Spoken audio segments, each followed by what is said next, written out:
Hello Shawn, तुम burger लेकर सीधे घर चले जाना क्योंकि गाड़ी का टायर पंचर हो गया है। बुल्ली उसे बनवा रहा है, हमें आने में थोड़ी देर हो जाएगी। लेकिन बर्गर फ्रीज में मत रखना वरना सब ठंडे हो जाएंगे। तुम्हें अपना खाना हो तो खा लेना, मेरा और बुल्ली का छोड़ देना। शॉन बोला हाँ ठीक है बुल्ली, मैं बर्गर लेकर घर जा रहा हूँ, लेकिन ज्यादा देर मत करना वरना एक भी बर्गर बचेगा नहीं।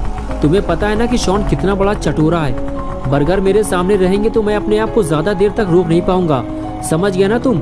गुल्ली शॉन से बात कर ही रहा था कि तभी बुल्ली आ गया और कहने लगा चलो गुल्ली काम हो गया है। शॉन का फोन है क्या?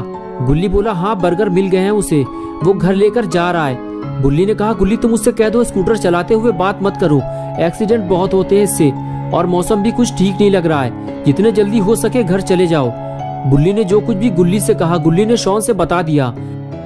लेकिन शॉन बोला गुल्ली तुम डरो मत, मैं सालों से स्कूटर चला रहा हूँ, मुझे कुछ नहीं होगा। और तभी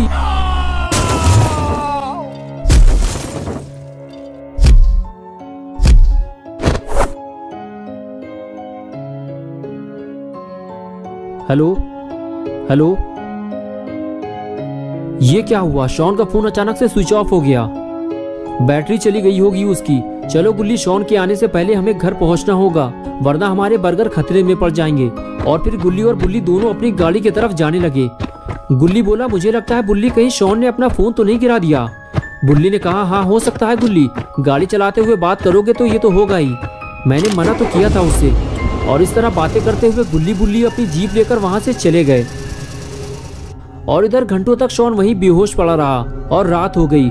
और कुछ देर बाद जब बारिश की ठंडी बूंदें शॉन पर गिरी तब शॉन को होश आया और उसने चारों तरफ देखना शुरू किया कि वो तेज बारिश में कहाँ फंस गया है। तब शॉन को याद आया कि उसका एक्सीडेंट हुआ था, लेकिन वो तो दिन में हुआ था और अब रात हो चुकी है।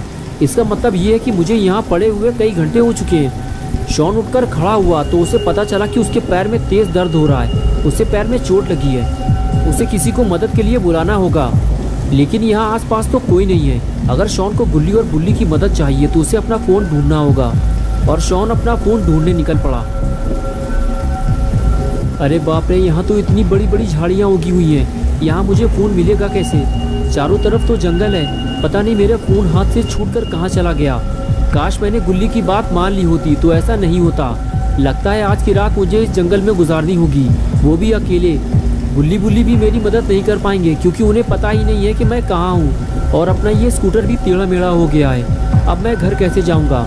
अरे रुको रुको, तुम ही मेरी आखिरी उम्मीद हो, रुक जाओ, मेरी मदद करो, मेरा एक्सीडेंट हो गया है, मुझे घर तक छोड़ दो, मैं तुम्हें पैसे दे दूंगा, रुक जाओ। अरे यार, कोई भी मेरी मदद करने को तैयार नहीं है और हम हर वक्त दूसरों की मदद करने को तैयार रहते हैं। आज मुझे पता चला है कि ये दुनिया कितनी मतलबी है। अब मैं किसी से मदद नहीं मांगूंगा, बस बैठकर इंतज़ार करूंगा। मुझे यकीन है कि गुल्ली बुल्ली मुझे ढूंढने ज़रूर आएंगे। और ये सब इस मनहूस गाड़ी की वजह से हुआ है। अगर ये यहाँ पर नहीं होती तो इस वक्त मैं घर पर बर्गर खाकर गेम खेल रहा होता। लेकिन अब कर भी क्या सकते हैं, जो होना था वो तो अब हो चुका और अब मैं और ज़्यादा देर तक खड़ा नहीं रह सकता। मैं तो ऐसे डर रहा हूँ जैसे मेरे आसपास कोई डरावनी चीज़ मौजूद हो।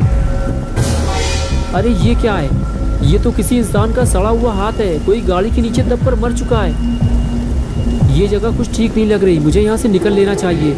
लगता है यहाँ पर इससे पहले भी भयानक एक्सीडेंट हो चुके हैं। अच्छा हुआ मेरी जान बच गई। अब मैं गाड़ी चलाते हुए कभी फ़ोन पर बात नहीं करूँगा। लेकिन अब बारिश की वजह से मुझे ठंड लगने लगी है और अब मैं और नहीं चल सकता। मेरा दर्द भी बढ़ता जा रहा है, मुझे आराम की ज़रूरत है। लेकिन इस बारिश की वजह से मैं कहीं सुकून से बैठ भी नहीं सकता। मुझे सर छुपाने के लिए कोई जगह चाहिए, वो भी जल्दी, वरना पता नहीं मेरे साथ क्या होगा। वो सामने क्या है? इतना बड़ा घर, लगता है कोई हवेली है। अगर यहाँ कोई रहता होगा तो वो ज़रूर मेरी बात गुल्ली बुल्ली से करवा देगा। यहाँ खड़े रहकर टाइम ख़राब करने का कोई फ़ायदा नहीं है, मुझे नीचे जाकर देखना होगा।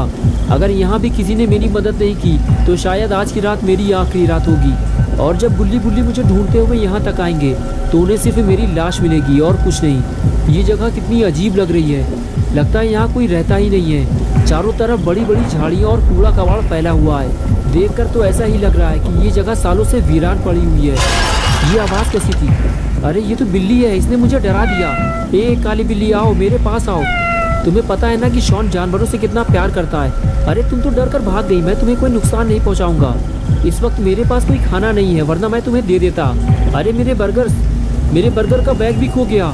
मैं तो भूल ही गया था कि मेरे पास बर्गर भी थे, लेकिन वो जहाँ भी पड़े होंगे भीग कर खराब हो चुके होंगे। अब उन्हें ढूंढने का कोई फायदा नहीं है। चलो पहले जिस काम के लिए आया था उसे पूरा कर लूँ पहले।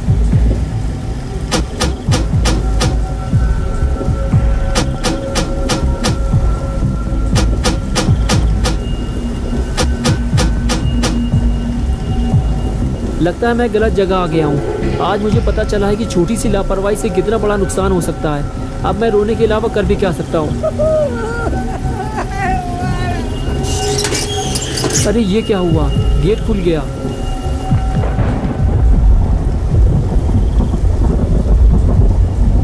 क्या मैं अंदर आ सकता हूँ? क्या मैं अंदर आ सकता हूँ? कोई बोल क्यों नहीं रहा है? मैं अंदर आ रहा हूँ। ये क्या है? ये तो कोई वीरान पुरानी हवेली लग रही है। इसे देखकर तो लगता ही नहीं है कि यहाँ सालों से कोई रहता भी होगा।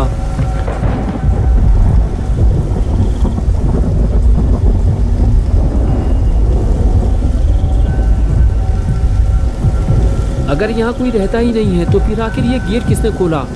देखो, अगर यहाँ कोई रहता है तो मेरी बात सुनो। मेरा नाम शॉन है और मेरा एक्सीडेंट हो गया है। मुझे मदद चाहिए। मुझे डराओ मत, बारिश बंद होते ही मैं यहाँ से चला जाऊँगा। ठीक है, अगर तुम नहीं बोलना चाहते हो तो कोई बात नहीं। वैसे भी बस मैं थोड़ी देर बाद यहाँ से चला जाऊँगा। मुझे लगा था कि यहाँ कोई मेरी मदद करेगा, लेकिन कोई भी मेरी मदद करने को तैयार नहीं है। कितनी डरावनी जगह है ये। बस कोई भूत न मिल जाए मुझे, वरना मेरी हालत ख़राब हो जाएगी। इसलिए मैंने गेट खुला छोड़ दिया है। अगर कोई भूत मिल गया मुझे तो मैं फ़ौरन यहाँ से भाग जाऊँगा। लेकिन लगता है मैं कुछ ज़्यादा ही डर रहा हूँ। मुझे अपने डर पर काबू रखना होगा, क्योंकि मेरे पास इस हवेली में रुकने के अलावा और कोई रास्ता भी नहीं है। जो भी हो, लेकिन मुझे बारिश से बचने की जगह तो मिल गई। क्या बात है, लगता है किसी ने पहले से ही मेरे लिए बैठने और आग जलाने का पूरा इंतज़ाम कर रखा है। छोटा लाइटर तो मेरे पास पहले से ही है। चलो सबसे पहले मैं आग जला लेता हूँ। और ये लो, जल गई मेरी आग। बस अब गरम गरम चाय का इंतज़ाम भी हो जाए तो मज़ा आ जाता। लेकिन कोई बात नहीं, बारिश से बचने का इंतज़ाम तो हो गया।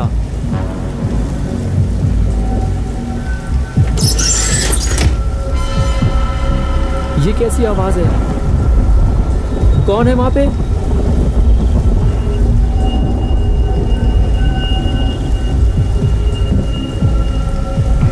तुम जो भी हो, मैं तुमसे डरने वाला नहीं हूँ, समझ गए तुम?